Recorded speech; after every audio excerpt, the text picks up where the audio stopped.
Okay. This is Burn This Book, a banned books book club where we, Nicole and Eden, read a banned or challenged book twice a month and discuss its meaning, impact, and censorship to make it more accessible for all readers. This month's book is Fahrenheit 451 by Ray Bradbury, which was published in 1953. Joining us today is Natalie Christensen in Salt Lake City. Natalie, tell us a bit about yourself and your connection to the book. Hi, thanks so much for having me. I taught high school English and special education in New York City for 4 years, did middle school for 1 year, and then high school for 3 years. So I taught this book. I think I taught it 3 years in a row. And so that's kind of my biggest connection to this book. And then I used it for part of my thesis topic also, which I think we'll probably get into a little bit more later. Yeah, definitely. We love that. Well, yeah, give us a little hint of what was your thesis on? Yeah, just a little teaser. I just did my thesis on how to make required text more culturally and socially relevant to students reading them, since there's so many books that students have to read that are just kind of part of this rote curriculum that sometimes students get really into the book, sometimes they're not interested at all, which would probably be true of any book, but especially sometimes these books that are this one was written in I think 1951, and lots of whiteness in a lot of these books. I taught a lot of kids of color, so I was just interested in how to make books feel really relevant and pertinent to their lives. That's really cool. Ooh. Yeah, I want to hear how you brought in Fahrenheit 451. Mm-hmm. So Fahrenheit 451 was kind of an easy sell for this, because it is so when you read it, it's just kind of this unnerving and eerily canny of how similar it feels to so many modern day life things. And I think this issue of censorship is evergreen, and especially right now, but even when I taught this book in the late 2010s, it still felt really evergreen. But we talked about I would show them. We would watch Beyonce's Formation video. I can't remember what year it came out, but it was around that time that music video came out. And then there was a lot of response to that video and cultural backlash of people then boycotting Beyonce shows, or some cops. Maybe this happened all over the country, but I specifically remember, I think it was in Florida. Some cops refused to do security for her show because of that video, because she talks about police brutality and, Black Pride. And I don't think they were necessarily boycotting the Black Pride piece, but boycotting that idea of police brutality being a thing. Anyway, so we would watch that and just kind of talk about this relationship of who's censoring who, and how do we censor each other, and how do systems and organizations enforce censorship or censor each other. So, anyway, yeah. I love that. Before we get deeper into the themes, because those are very fascinating, and that's the whole essence of this book, especially from an institutional level of who's censoring who. Let's do a quick little summary of this cute book. This cute book. It's so good. A very cute book. A very darling, little, charming book. Mm-hmm. Adorable, yeah, so charming. It's so charming. I'm just going to pull a plug. I'm just going to say that Ray Bradbury is probably one of my favorite authors of all time. I think he's a prophet. I think he knows. I think he saw, and he was very willing to talk about things, and he understood how far problems could go. And he really shows that with this book. Who feels comfortable with a little summary? I prepped one, sort of, so I can kind of try to conversationally read it. Nice. Let's do it. Yeah. I don't know if it's too long. It's 2 paragraphs. That's great. Yeah. Okay. Okay, so in this book, the protagonist's name is Guy Montag. He's a fireman, and he's living in a society where all books are banned and burned, and so as a fireman, this is part of his job. And he's married to a woman named Mildred. She's kind of dead inside. She's pretty bland, boring, feels like she doesn't have a lot of personality. She watches TV all day and calls people on TV her family. And so one day, like right at the beginning of the book, he meets a neighbor girl who's like 17, and she's really curious and inquisitive, and she's like this deep thinker, and he starts chatting with her, and she asks him if he ever reads any of the books he burns, and he's like, no, of course not. And as they're kind of talking and chatting, we get a sense of the society they live in now. Like, it's really fast paced. There's no time to stop and enjoy nature. He doesn't even notice that there's like dew on the grass in the morning.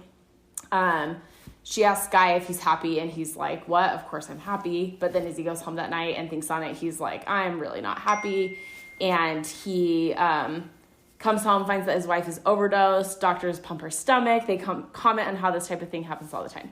His wife's like really nonplussed. So there's just kind of this like weird world we're living in. Obviously some similarities to our world, but anyway, so that kind of sets up the world. He really realizes something's wrong when he is sent to this other woman's house to burn her books, and she chooses to die instead of giving up her books. So he decides to steal a book because he's kind of intrigued. Like, why would somebody die for this? And his boss, the fire chief, is suspicious, visits him. The fire chief tries to explain why books are bad and why they burn them.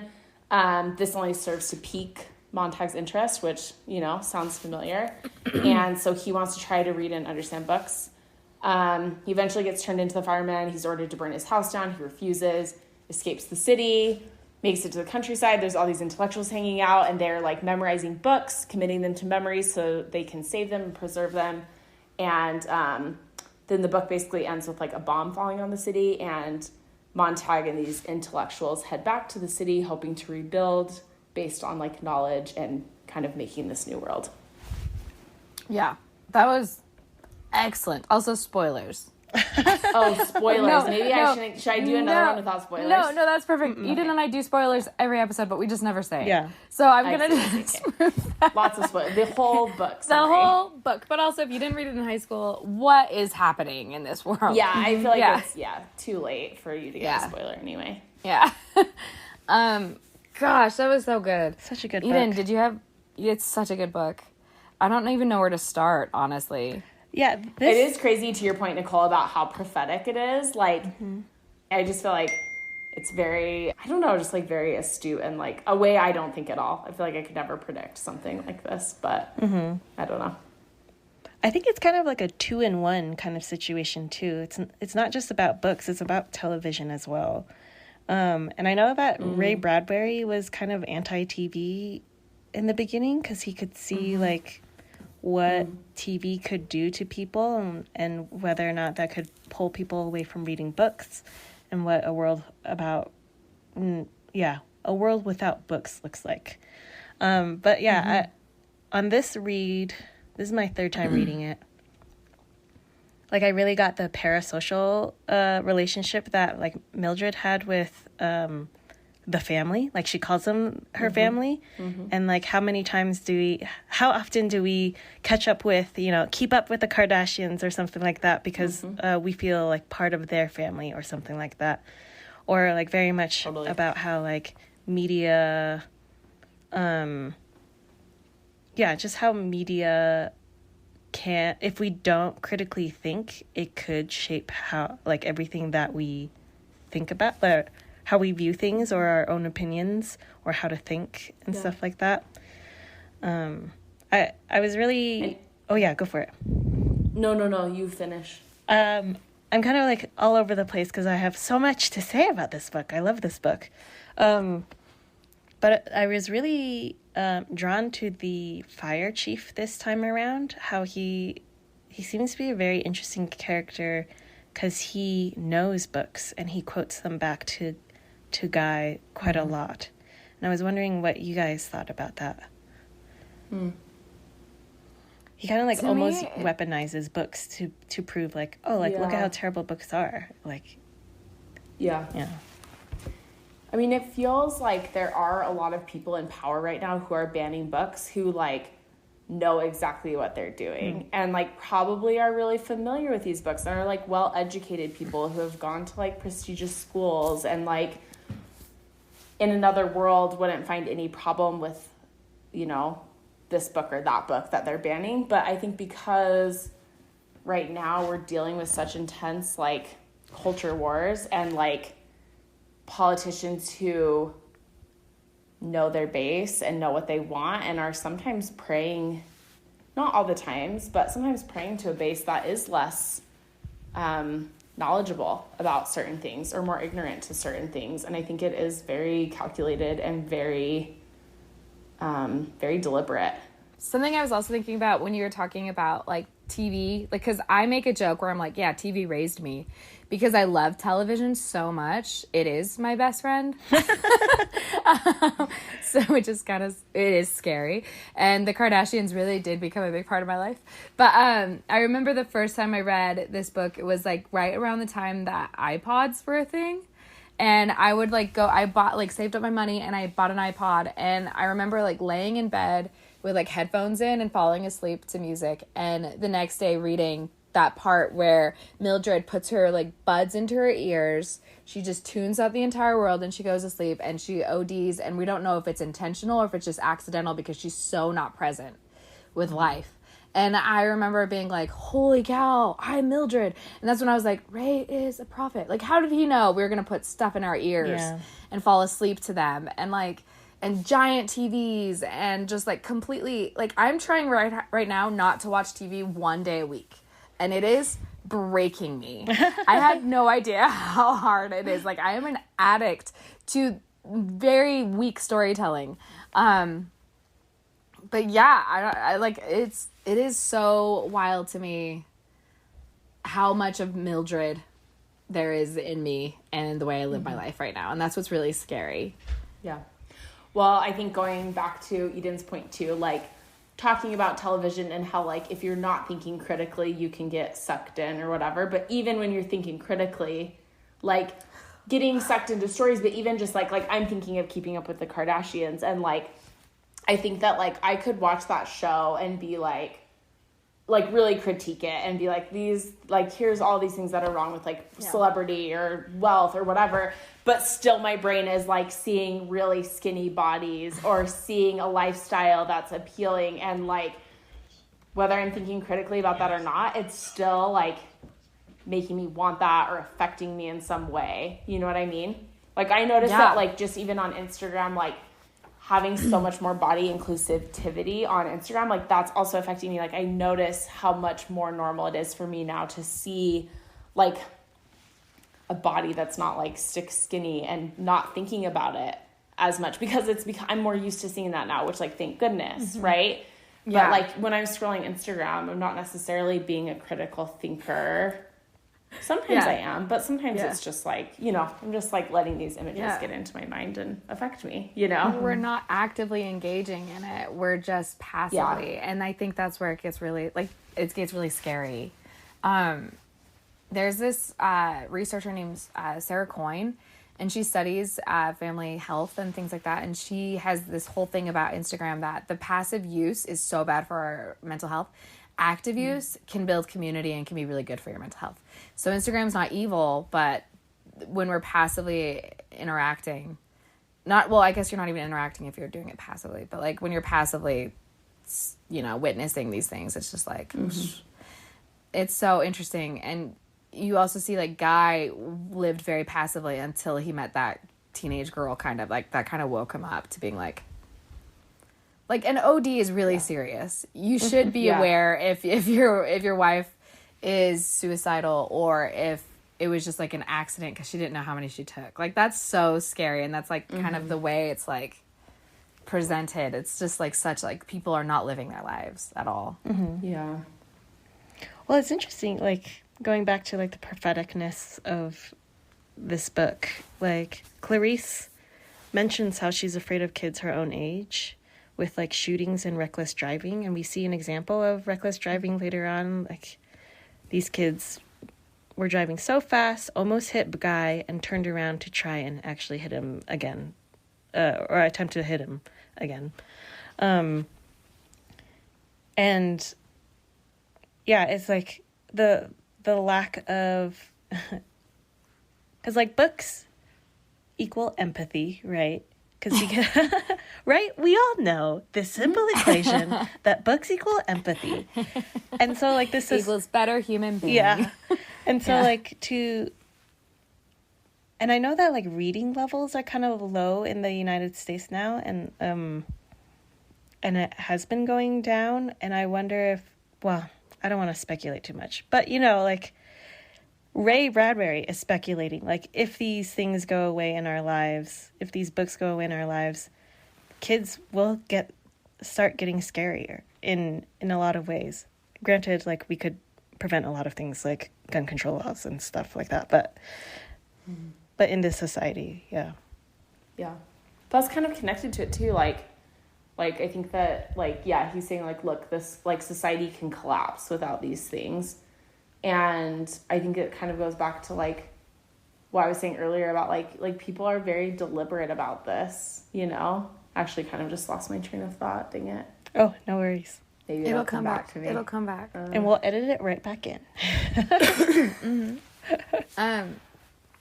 On that note, I'll see if I think of it. Yeah, while you think about it, it also makes me think that this is probably why these book bannings are so successful right now, is because we do have so much apathy about books. I think maybe in another generation when we didn't have so much access to TV and entertainment at our fingertips, you know, like, because I stopped reading books like around college, but also it was when like streaming services became like a big thing, because it's a lot easier just to sit down and just like turn on Netflix.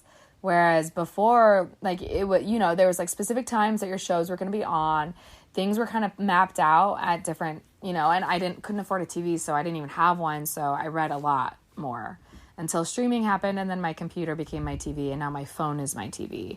And so it's like the attachment to books is no longer as involved, and I think it's a lot easier for people to ban books because less people are going to fight about it.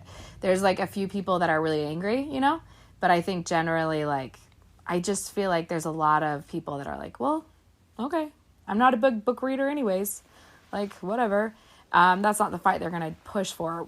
And I think we just don't realize the implications of when you ban books, you're just giving permission to continue that censorship on massive other levels. And it's the first step to, like, and this sounds so ridiculous, but it's true. And it's scary that it's true, but it's the first step to a fascist society, to a completely controlled society. What themes, like, because we all read, I'm making an assumption. Did you read this in high school, Natalie?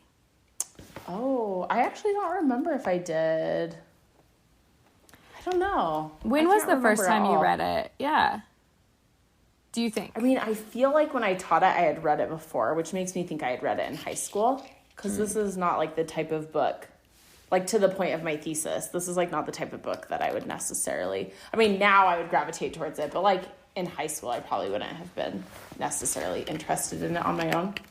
So maybe high school. I mean, definitely my memories with it are like more just teaching it a few years ago. Mm-hmm. But yeah, I don't remember like initial thoughts of reading it. Fascinating. Did you guys read it in high school? Yeah, and I definitely was like very much like moved. This book like changed me. Yeah. I was like, holy cow, I like dystopian literature. Uh-huh. I had no idea. Yeah. Eden, what was your experience? Same. I read it in high school. For an English class. And yeah, I reread it a couple years ago too. That was my first time rereading it, and just like how simple the plot is, but how impactful it is as well. Like when Natalie, you gave that summary, I was like, yeah, that's pretty much all that happens. But like, yeah. But like so much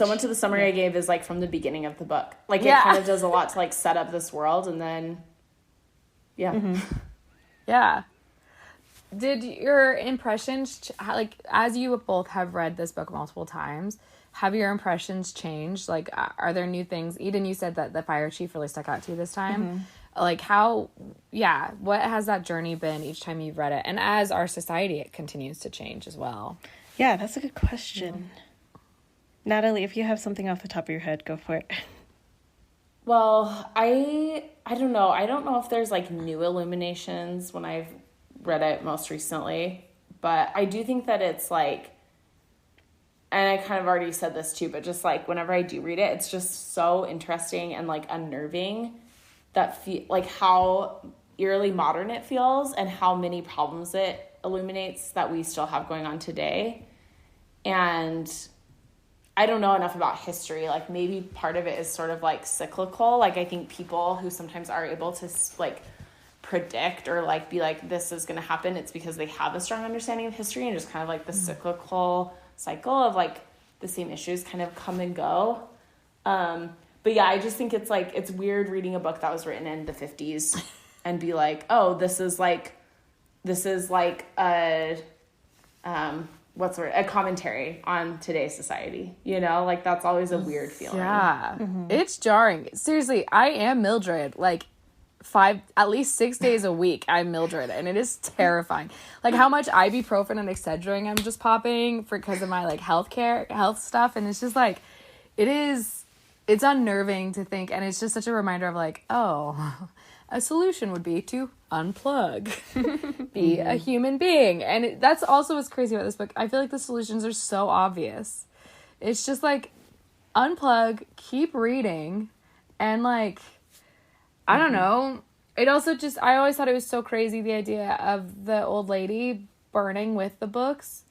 And then, like, thinking about the Holocaust and other things and other experiences. Like, I don't know if this happened during the revolution in China, where, like, I don't know if there were a lot of books burned, but I know that, like, so, and in Russia and all these other places. And, like, I just feel like it's not a crazy idea to think that might happen here eventually. And I think that we have to be okay with that fact that we're not immune to this future, and we have to do something about it. And that woman could be any of us.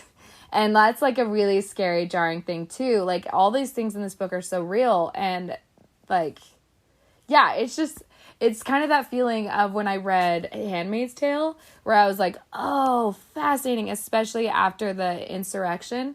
It was like, oh, that's how Handmaid's Tale, like, that's how that world was created, was through an insurrection on the government.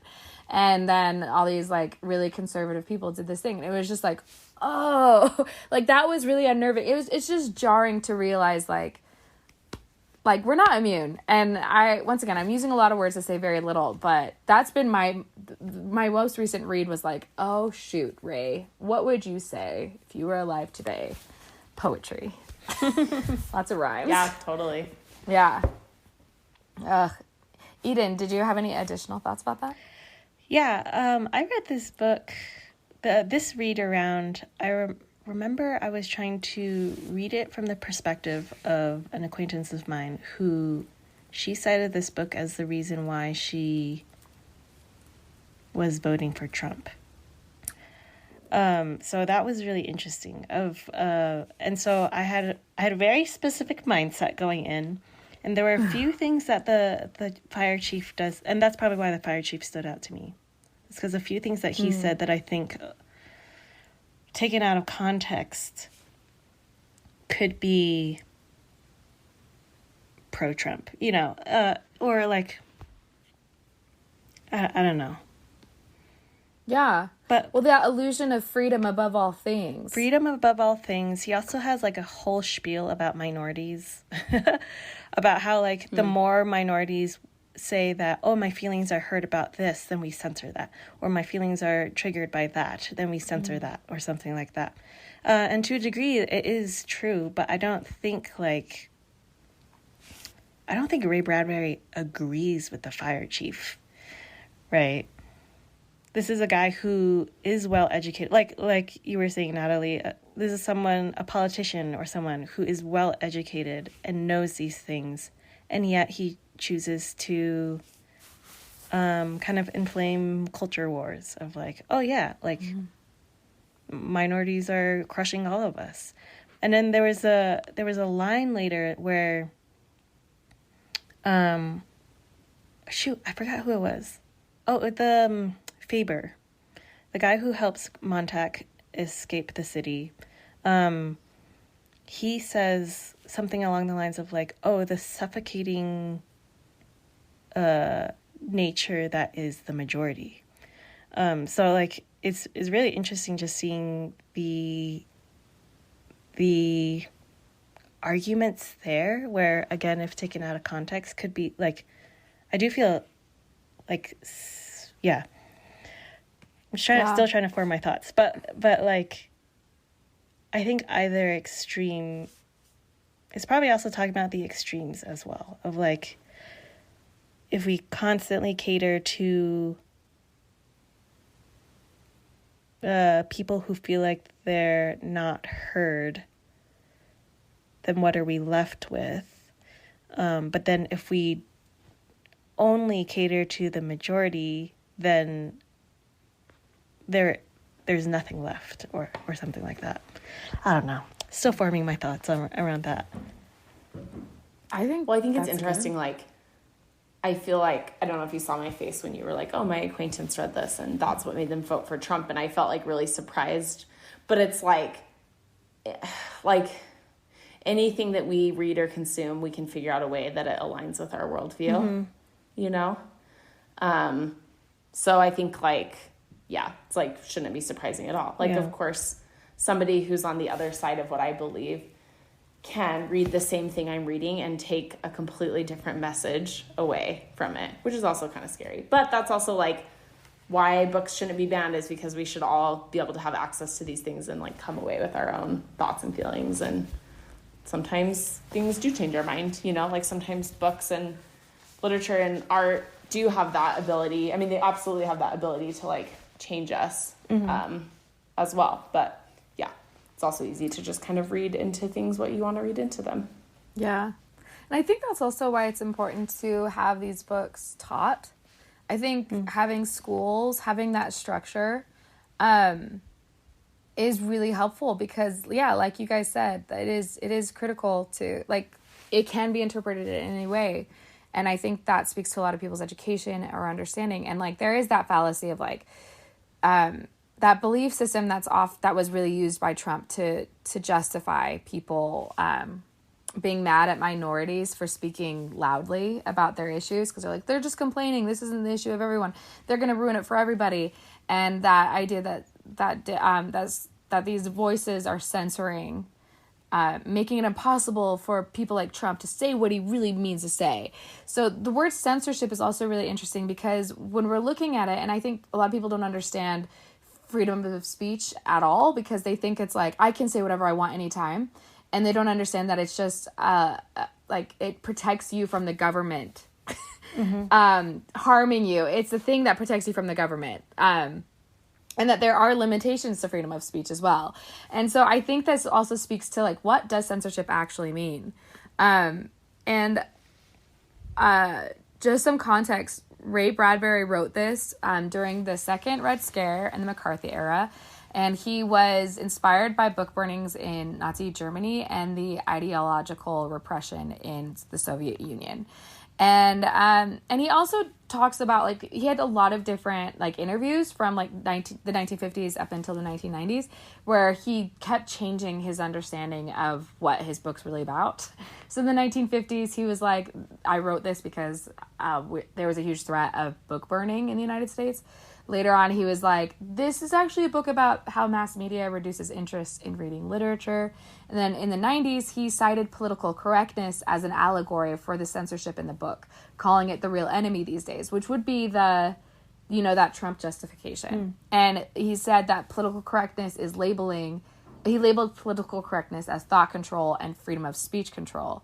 And I wonder if he had that understanding now, if he looked at this book now, if he would still agree with that statement about political correctness. Because I think, like, I don't know. I just think there's value. There's value to know the full truth of something, of our history, and not to just take out what we're like, ugh. Like, I do think political correctness, what does that even mean also? Because we also use that as a buzzword to justify just getting angry at people. Yeah, I don't know. I want the whole world to just have, like, really clear definitions of each of these things. Yeah, it's just, like, you mentioning that censorship, the First Amendment. We're talking about Second Amendment so much in public discourse. Sorry. The First Amendment is about the government censoring you're protected from the government censoring you, which is interesting considering how politicians are the ones passing. Like, I'm thinking of one specific politician. Well, two. Texas and Florida, you know. Yeah, you can say their names. It's okay. And how there isn't much of an uproar, it seems. Well, there are in, like, the book community, but there's no uproar about them censoring versus, like, Facebook, which is a private company, and, like, we can talk about how terrible that is on an ethical point, but, like, technically it is not covered by the First Amendment. Yeah. And yet everyone's up in arms about private companies, and yet they're kind of like, whatever, about politicians. That's government. Yeah, it's infuriating. I know, Eden, you have to go in 2 minutes. I do. You guys feel free to carry on the conversation. Because I have another question for Natalie. I would like to hear how you would teach this book now this year, especially given what you studied in your thesis. Like, how would you make this better? Really quick, I'm going to log off, but I would also love to hear which books you guys would... Well, you talk amongst yourselves. You can edit this part out. Talk amongst yourselves, and I want to hear what books you guys would want to memorize if we ever came to that society. Anyway. Oh, wait. Do you want to tell us what books you want to do? Memorize a book. Yeah. I know. If I had to choose a book, it would be The Absolutely True Diary of a Part-Time Indian, I think. By Sherman Alexie. At first I was going to choose never read that. Cloud Atlas, Natalie, but that's so thick. So yeah.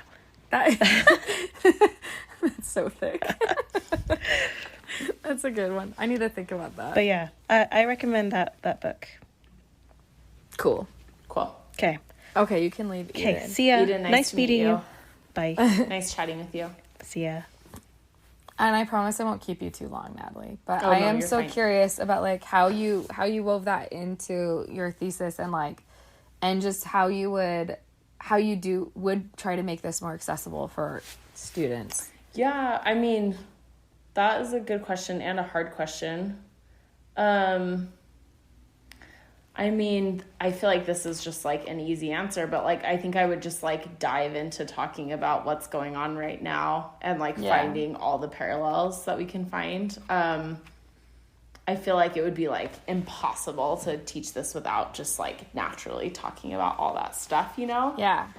And I think also, like, to your point, like, this is why, like, it's so important that that schools and teachers do teach books like this. And, like, of course, there's always going to be people who are like, yeah, because they can brainwash our kids or whatever. But it's like, no, they're, like, teaching them to think critically. Like, and, like, it's not like students are always revering you. There's, like, plenty of students who just want to disagree with you, you know, or, like, want to find the other side of things. Like, I think that, like, a classroom fosters a perfect space to be able to, like, for you to be challenged, for a teacher to challenge their students, for, like, challenge to be, like, really reciprocal and like learn how to think and learn how to talk through these things in a way that is, like, smart and kind and rational, and you know what I mean, not angry. And anyway, so I think this book would, like, obviously just, like, lend perfectly to current events and what's going on.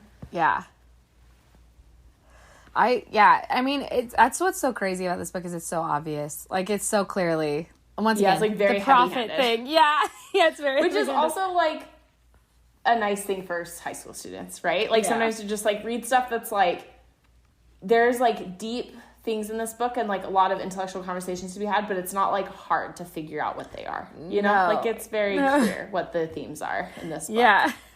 Which is great. We all need that sometimes. We need everyone to read it.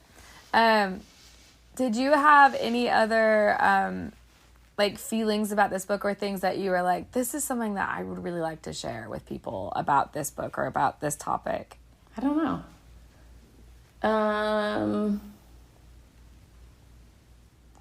I think it's, like, the same thing I keep saying. I just think it's, like, crazy how, like, like you said, like, how prophetic it feels and how current and modern it feels when it was written so long ago. I am curious about why it was banned. I actually don't know why it's been banned. I feel like I could make an assumption. I mean, it feels like it would be banned. Like, this feels like a perfect book to be banned right now, right? Like, just like this is like extreme and it's like not relevant and it's like liberals are freaking out about this and it's not a big deal. Like, that's kind of what I would think, but yeah, I don't know. Yeah, I think so.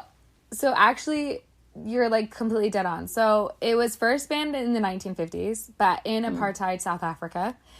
Interesting. And they were burning and banning all these other books. So of course they were gonna burn and ban a book that was critical of burning and banning. It seems like so crazy. Yeah, like doesn't make any sense. Yeah, exactly. Like, feel like you'd be like, yeah, sure, we'll burn all these books, but of course we won't burn the one about, like, it's just, like, too obvious, you know? Yeah, exactly. And so, yeah. But I also feel like when you're burning that many books or banning that many books, like, it's pretty easy for books to get lost in the shuffle. Like, that's been surprising to me is, like, how many books are on the list of banned and, like, challenged that I've been like, holy cow, that has been? Like, I feel like you have to have, like, a constant notification going on your phone, like a push notification, like every time another book is banned or challenged, because like I just would have no idea because they're just doing it all the time in all these different counties. And it's just like I just like don't understand like we know that banning books just makes people interested in them, so like it feels almost like it's like it almost feels like it's like this thing of like, oh, we're gonna ban books because we want you to read them, but that's like absolutely not what's going on. But it's what's happening. Yeah. You know? Anyway. Well, that's the Billy Joel thing. Billy Joel claims that he became a real star when the Catholic Church banned his song "Only the Good Die Young," because that's when people found out about him, and all the young people went and bought that album. Was because the Catholic Church was outspoken about the song "Only the Good Die Young." So it was like so good for him. It gave him like all the publicity that he needed as an early star. And like, so that's really funny. Yeah, so the reason why it's currently banned in the U.S., according to the American Library Association, is because of adult themes. They talk about sexuality, drugs, and suicide. But before, do they even talk about sexuality? I feel like hardly, but whatever. I don't feel like it feels like an easy one. I feel like that's an easy one. And in the 80s, it was banned, though, for being... Wait, no. That was for Catch-22. Excuse me. Who am I? Okay, let me find Fahrenheit.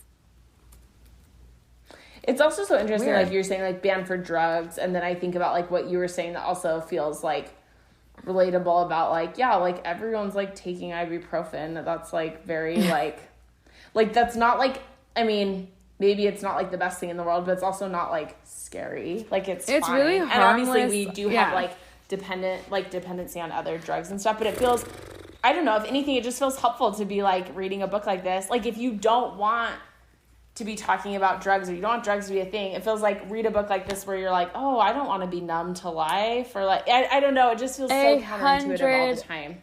Seriously, that's what's so crazy is, like, I feel like the people, well, we know this, the people that ban books often have not actually read the book. And so that's the thing is, like, especially during the opioid crisis, you know, like, which we're still in. We pretend it's over, just like we pretend the pandemic's over. But, like, we're still in it. It just looks differently than it did in 2000. And so, it's so topical. Like, the idea of people just popping in lots of pills to take care of pain, to numb themselves, and who are clearly, like, Mildred is clearly an addict. And, like, you don't have to use that word to, like, you know, like, he didn't have to use the word addict in order for us to understand, like, oh, she's dependent on these drugs.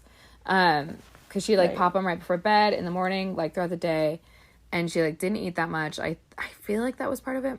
I need to double check. But the other reason why it's been banned is because there's a description of the burning of the Bible.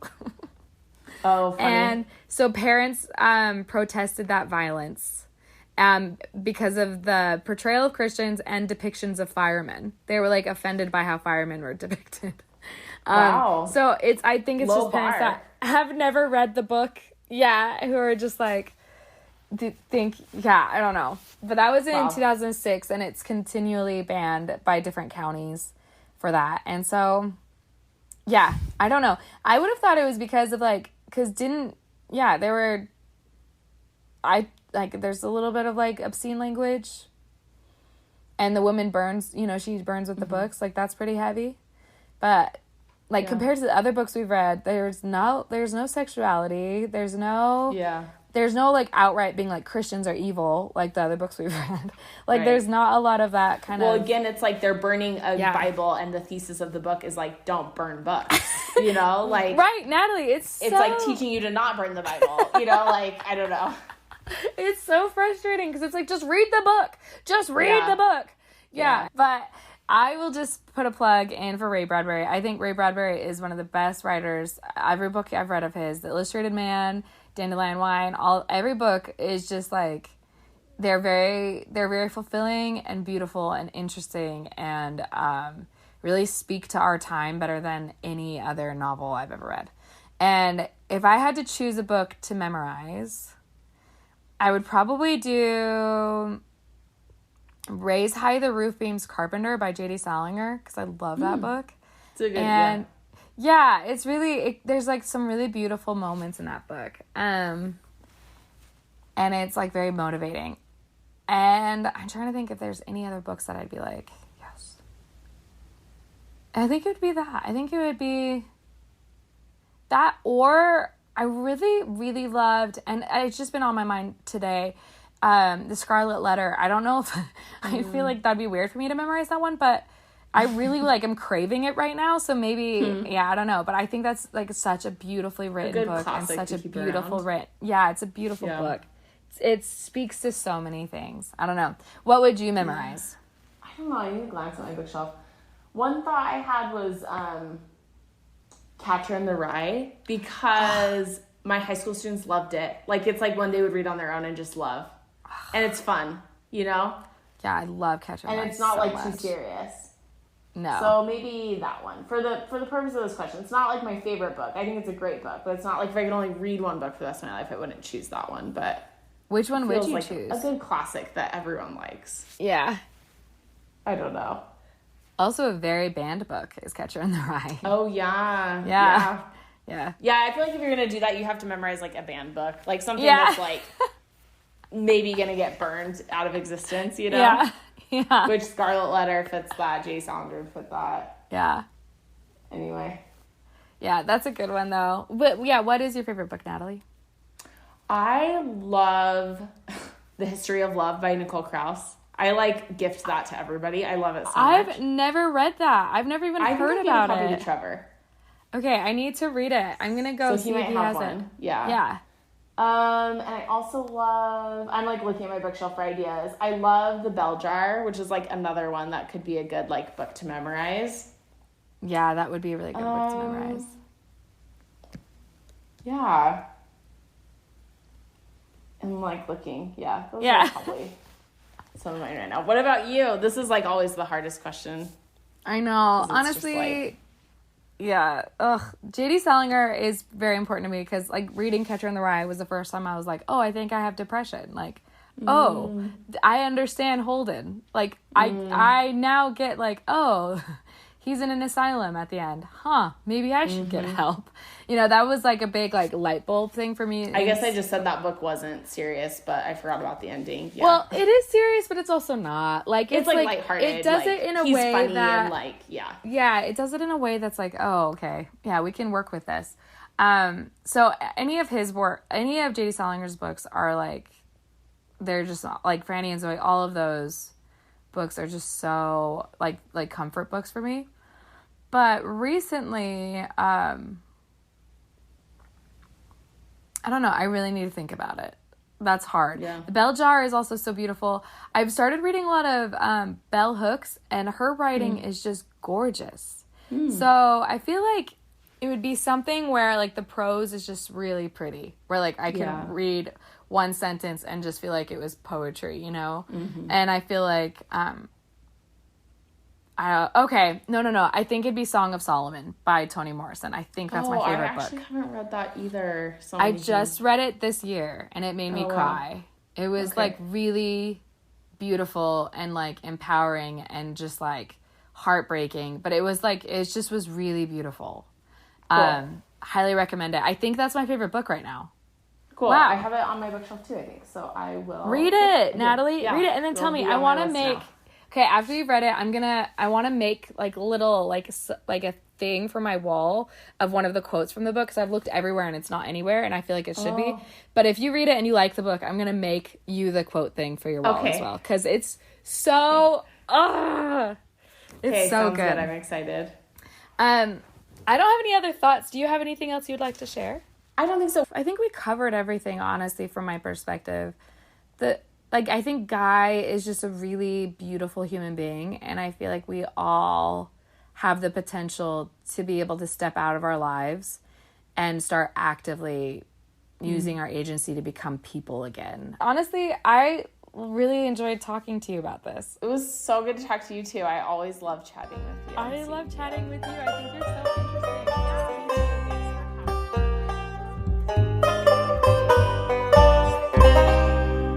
Burn This Book is produced by us, Nicole O'Corin and Eden Nguyen. Music written by me, Nicole O'Corin, and produced and performed by my dad, Frank.